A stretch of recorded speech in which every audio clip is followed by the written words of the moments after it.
चीन में Putin Jinping मुलाकात के बाद महायुद्ध के आसार पैदा हो गए हैं। ताइवान को चीन का बताकर पुतिन ने अमेरिका को कर दिया है अलर्ट।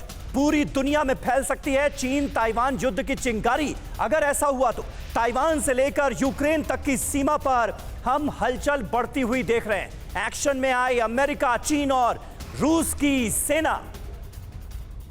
तो कुल मिलाकर जो स्थितियां हैं वो फिलहाल चिंताजनक नजर आ रही हैं। और जाहिर है जब हम बार बार जिक्र कर रहे हैं ताइवान के मुद्दे पर बढ़ते तनाव की, तो ताइवान के लोग भी कितने चिंतित हैं ये जानना भी जरूरी है। और इसे लेकर जो जानकारी सामने आई है अब हम वो आपके सामने रखने जा रहे हैं। चीन ताइवान के बीच के तनाव का असर अभी तक वहां के लोगों पर नहीं पड़ा है, ये कह रही है रिसर्च। ताइवान के लोगों से बातचीत के आधार पर एक रिसर्च की गई और उसके नतीजे ये हैं। अक्टूबर में ताइवान पब्लिक ओपिनियन फाउंडेशन ने लोगों की इस मुद्दे को लेकर राय जानी, क्योंकि जब यूक्रेन और ताइवान के मुद्दे पर इतना बवाल मचा हुआ है तो ताइवान के लोग खुद क्या सोच रहे हैं यह समझना जरूरी है। सवाल पूछा गया क्या वो सोचते हैं कि चीन के साथ युद्ध होकर ही रहेगा। जवाब था करीब 64% लोगों ने इसका जवाब नो में दिया, नहीं में दिया। यानी 64% लोगों की राय यह है कि युद्ध होगा, ऐसा वो नहीं मानते। ताइवान के ज्यादातर लोग खुद को चीनी लोगों से अलग मानते हैं।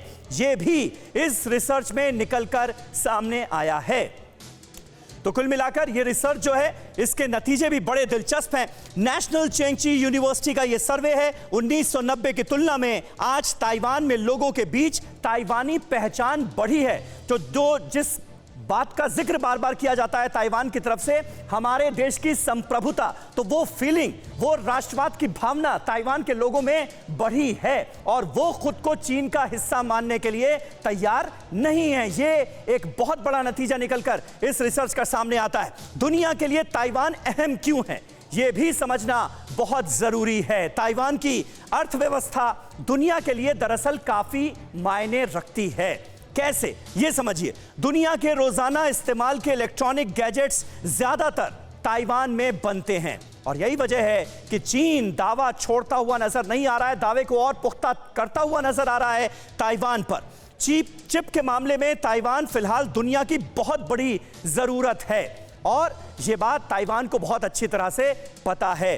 अमेरिका पूरी तरह से ताइवान के साथ आज की तारीख में खड़ा है, भले ही चीन कितना नाराज क्यों ना हो जाए। वन मेजर नाम की कंपनी अकेले दुनिया के आधे से ज्यादा चिप का उत्पादन करती है और यह ताइवान की बहुत बड़ी ताकत माना जाता है। 2021 में दुनिया का चिप उद्योग करीब $100 अरब का था, जिस पर ताइवान का दबदबा है और इस दबदबे को हासिल रखना चाहता है चीन। यदि चीन का कब्जा हुआ तो दुनिया के इतने अहम उद्योग पर चीन का पूरी तरह से कंट्रोल हो जाएगा, नियंत्रण हो जाएगा और चीन अपनी ताकत में और ज्यादा इजाफा कर लेगा। प्रसून जी हमारे साथ मौजूद हैं, विदेश मामलों के जानकार। प्रसून जी, ऐसे में चीन की जो चाहत है वो बिल्कुल साफ नजर आती है कि है क्या?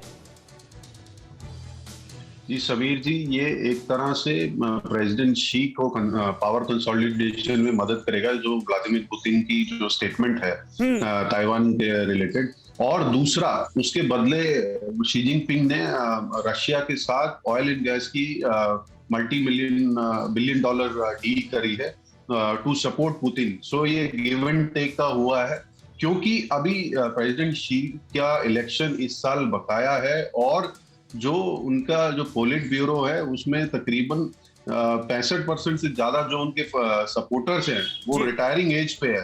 तो एक बहुत बड़ा डिसीजन या तो उनको लेना पड़ेगा कि ये रिटायरमेंट एज उनके लिए भी वेव ऑफ कर दी जाए या कोई बहुत ही जूनियर लोगों को वहां लाया जाए ताकि वो प्रेसिडेंट शी जिनपिंग की इलेक्शन को सपोर्ट कर पाए। तो ये सब करने के लिए प्रेसिडेंट शी को एक स्मोक स्क्रीन चाहिए और जो अपना नेशनलिस्ट एजेंडा वो दिखाना चाह रहे हैं कि ताइवान का एकीकरण करना है, इसके लिए हमें बाकी मुद्दों से हटकर पार्टी को सपोर्ट करना चाहिए और पार्टी लीडरशिप को सपोर्ट करना चाहिए। तो ये उस डायरेक्शन में शी जिनपिंग को एक तरह से सपोर्ट मिला है व्लादिमीर पुतिन के इस स्टेटमेंट से। ठीक है। परवाह देश की, सोमवार से शुक्रवार रात 10 बजे TV9 भारतवर्ष पर।